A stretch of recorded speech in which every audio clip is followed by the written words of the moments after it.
여호와의 말씀이니라. 너희를 향한 나의 생각을 내가 아나니 평안이요 재앙이 아니니라. 너희에게 미래와 희망을 주는 것이니라.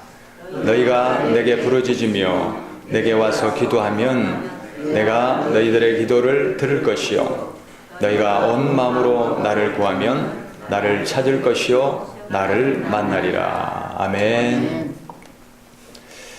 살면서 뜻대로 되는 일이 많으십니까? 뜻대로 되지 않는 일이 많으십니까? 우리 살다 보면 이 모양 저 모양 내가 예기치 않게 때로는 고난을 만나기도 하지요. 건강의 어려움, 또 부부간의 문제, 또 자녀 문제, 직장과 사업의 문제, 또 돈 문제, 여러 가지들 복병처럼 우리에게 나타나기도 합니다.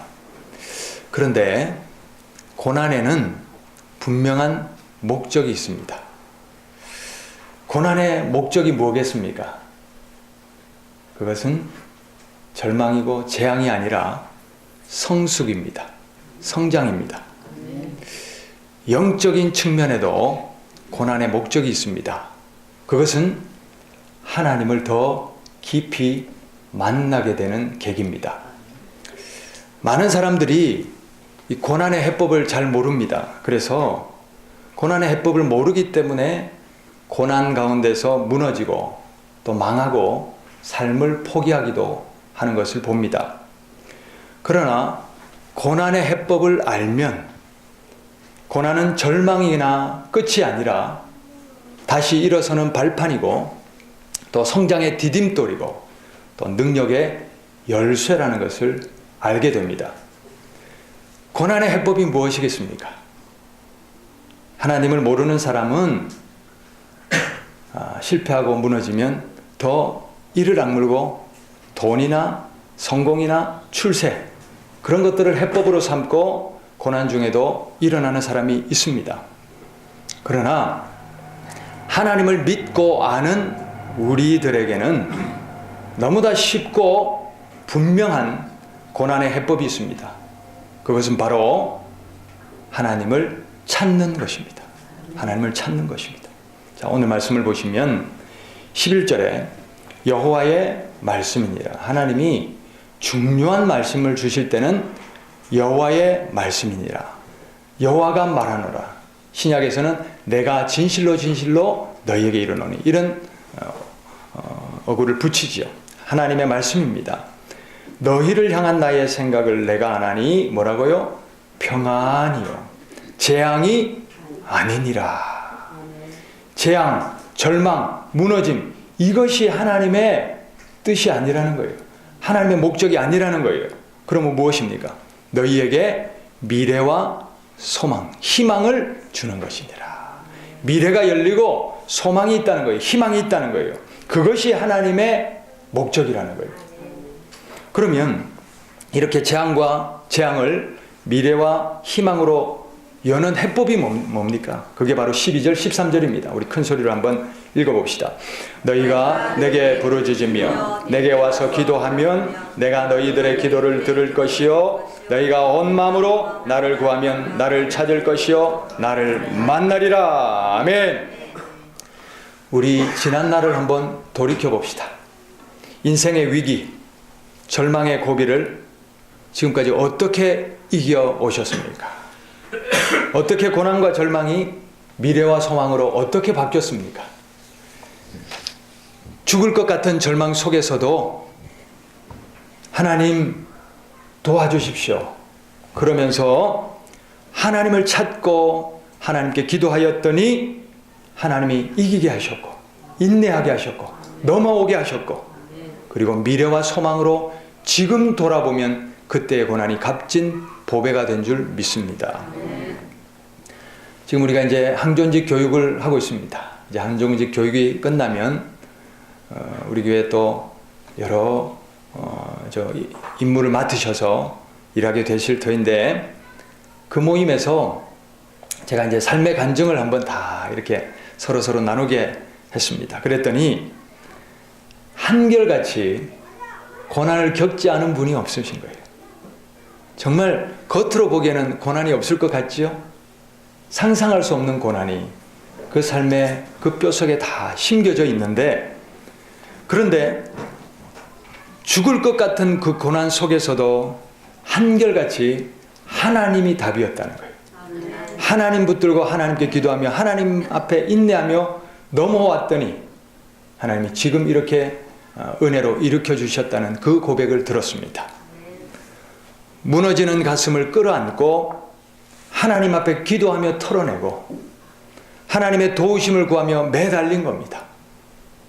배우자도 또 자식도 나를 배신해도, 믿었던 돈도 믿었던 형제들도 나를 떠나버려도 하나님은 나를 버리신 적이 없으신 거예요.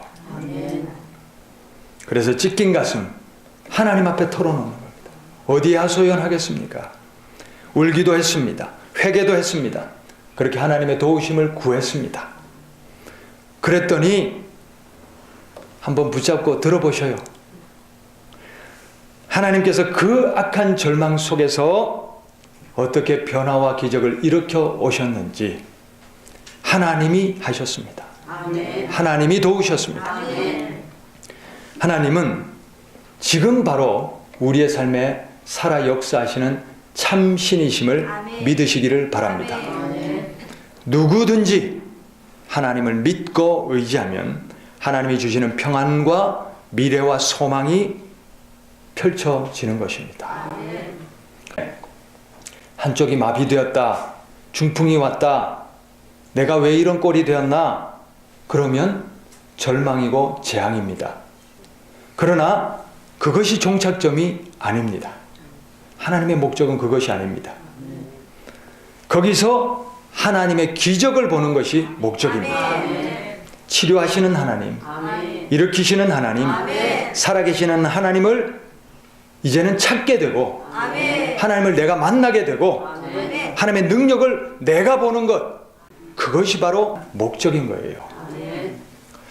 고난과 재앙은 저주가 아닙니다. 절망도 아닙니다. 오히려 기회입니다. 하나님을 만날 수 있는 기회입니다.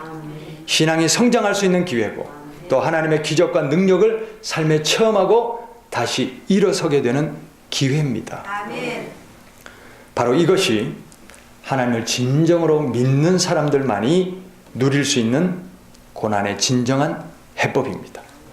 마가복음 16장 17절, 믿는 자들에게는 이런 표적이 따르리니 저희가 내 이름으로 귀신을 쫓아내며 새 방언을 말하며 뱀을 집어올리며 무슨 독을 마실지라도 해를 입지 아니하고 병든 자에게 손을 얹은즉 나으리라. 아멘. 제자들이 나가서 두루 전파할세 주께서 함께 역사하사 그 따르는 표적으로 말씀을 확실히 증언하시니라. 아멘. 하나님의 살아계심을 봐야 되는 거예요. 아멘. 하나님의 역사하심을 봐야 되는 줄 믿습니다.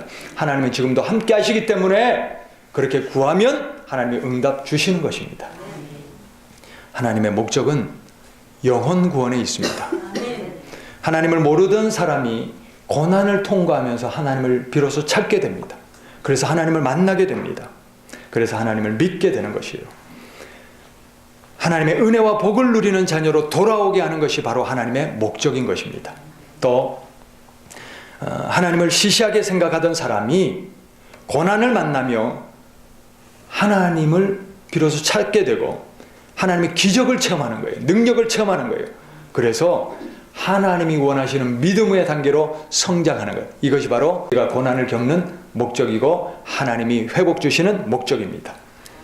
자, 이렇게 고난 중에 하나님을 만난 기적과 체험의 간증이 주변에 전파되는 거예요. 그리고 주변 사람들도 하나님의 자녀로 돌아오게 하는 것, 그것이 바로 하나님의 목적입니다. 고난이 있으시죠? 그렇다면 그 고난에 해법을 쓰고 계십니까? 공식 없이는 문제가 풀리지 않습니다. 공식을 써야 합니다. 해법을 정확하게 써야 문제가 풀어집니다. 고난에도 무슨 고난이든 이 해법으로 풀어집니다. 남편의 문제, 아내의 문제, 속썩이는 자식, 부모 문제, 건강의 문제, 질병의 문제, 돈 문제, 사업 문제, 직장 문제, 이 해법입니다. 너희가 내게 부르짖으며 내게 와서 기도하면 내가 너희들의 기도를 들을 것이다. 내가 온 마음으로 나를 구하면 나를 찾을 것이다. 나를 만나리라. 제가 이제 나라를 보면서 답답한 마음, 여러분들도 뉴스 보시면서 답답하시잖아요. 어려우시잖아요. 그러나 이 답답함에 묶여 있으면 안 되는 거예요. 기도하면 됩니다. 기도가 해법인 줄 믿습니다. 기도로 풀어가야 되는 겁니다. 어느 역사든 하나님은 의인의 간구와 기도를 통하여 역사를 움직여 가셨습니다. 소돔과 고모라가 의인열이 없어서 망했습니다. 반면에 하나님은 의인의 간구, 엘리야 같은 사람은 우리와 성정이 같은 사람이로되 저가 기도한 즉 3년 6개월 동안 비를 멎게 할 수도 있고 또 비가 오게 기도한 즉 비가 오게도 한 사람이 바로 엘리야입니다. 그것처럼 하나님은 우리의 기도를 들으시고 기도하는 사람들을 통하여 역사를 움직여가고 계시다는 사실을 믿으시기를 바랍니다. 그래서 나라와 민족을 위해서도 하나님 앞에 믿음으로 구하시고 그리고 우리가 조국이 안심하라 기도하는 우리가 있다. 할렐루야. 그 믿음으로 기적을 보시기를 바랍니다. 우리가 남이 해주는 기도, 남이 해결해주는 해법으로는 내 믿음이 서지를 않습니다. 내가 기도할 때입니다. 내가 하나님을 찾아야 될 때입니다. 그래야 내가 하나님을 만나지요.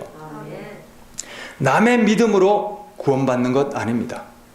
그래서 좋은 신앙은 어려울 때 주변에 기도를 부탁하기도 하지만 내가 무릎을 꿇고 하나님 앞에 기도하는 거예요. 그래서 내가 하나님의 응답을 받는 겁니다. 내 믿음입니다. 내 안에 살아계신 하나님을 믿고 모시고 찾고 만나고 체험하여 나의 주요 나의 하나님으로 신앙 고백이 일어나야 하는 것입니다. 우리가 하나님에 대해서 어떤 분은 기도할 때도 해주면 좋고 안 해주면 말고 뭐 이런 시덥지 않은 그런 믿음으로 하나님을 찾으면 안 됩니다. 지금도 천지 만물을 창조하신 하나님께서 역사하고 계심을 믿고 정확하게 믿음을 가지고 겸손하면서도 간절하게 하나님을 찾아야 합니다. 하나님 도와주십시오. 하나님 살려주십시오. 하나님 고쳐주십시오. 치료해 주십시오. 해결해 주십시오. 그렇게 간절하게 매달리며 하나님을 찾을 때에 하나님은 그 사람을 만나 주십니다. 예외는 한 경우도 없습니다. 되면 좋고 안 돼도 어쩔 수 없고 그런 것은 믿음이 아닙니다. 믿음이 아니기 때문에 그런 기도는 이루어질 수가 없는 것입니다. 하나님을 만난 사람들을 유심히 살펴보십시오. 어느 때에 하나님을 만났습니까? 절체절명입니다. 하나님 안 도와주시면 나 죽습니다. 하나님 해결해 주시지 않으면 나는 이제 망합니다. 하나님의 나라와 사명을 위해서 꼭 이 일이 이루어져야 됩니다. 이런 절체절명, 죽을 것 같은 위기와 고난 속에서 그 죽음과 하나님을 향한 믿음의 기도를 맞바꾸었을 때에 기적은 일어나는 것입니다. 풀어야 될 문제가 있으십니까? 살아계신 하나님 앞에 진심으로 기도하시기를 바랍니다. 고쳐야 할 병이 있습니까? 하나님은 못 고치시는 병이 없습니다. 살아계신 하나님 앞에 간절히 기도하시기를 바랍니다. 우리가 어떤 모양의 고난을 당하든 하나님은 이 모든 고난의 해법을 가지고 계십니다. 우리가 하나님께 부르짖고 하나님께 나와 기도하면 하나님이 우리의 기도를 들어주십니다. 우리가 온 마음으로 하나님을 구하면 하나님을 찾게 될 것이고 하나님을 만나게 될 것입니다. 이 분명한 해법 앞에 이제는 실천만 남았습니다. 하나님을 찾읍시다. 하나님께 기도합시다. 하나님께 부르짖읍시다. 그리고 하나님의 기적과 능력을 체험합시다. 우리가 당하는 고난은 이미 다 이긴 고난입니다. 왜냐하면 하나님의 손바닥 안에 그 해답이 다 들어있기 때문입니다. 그 해답을 받는 열쇠만 있으면 되는 겁니다. 그 열쇠는 바로 세상을 이기면 이것이니 곧 너희의 믿음이니라. 요한일서 5장 4절 말씀. 예수님이 이미 십자가에서 모든 구원을 이루어 놓으셨음을 믿습니까? 믿으신다면 이미 이긴 고난을 우리도 누리시기를 바랍니다. 믿음으로 하나님께 기도하고 해답을 받으시기를 바랍니다. 말씀을 맺습니다. 고난은 묻어두면 실패요, 절망이요, 재앙입니다. 그러나 고난 속에는 놀라운 비밀이 숨겨져 있습니다. 고난의 비밀이 열리면 거기에 회복이 있고 미래가 있고 역전과 소망이 있고 하나님과의 깊은 만남이 있다는 것을 우리가 알게 됩니다.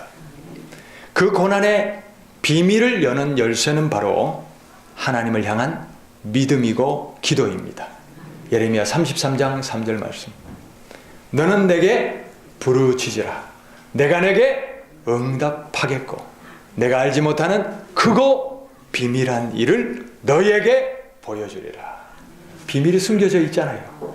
그것이 부르짖음으로 기도함으로 풀어진다고 예레미야 33장 3절에 약속의 말씀이 있습니다.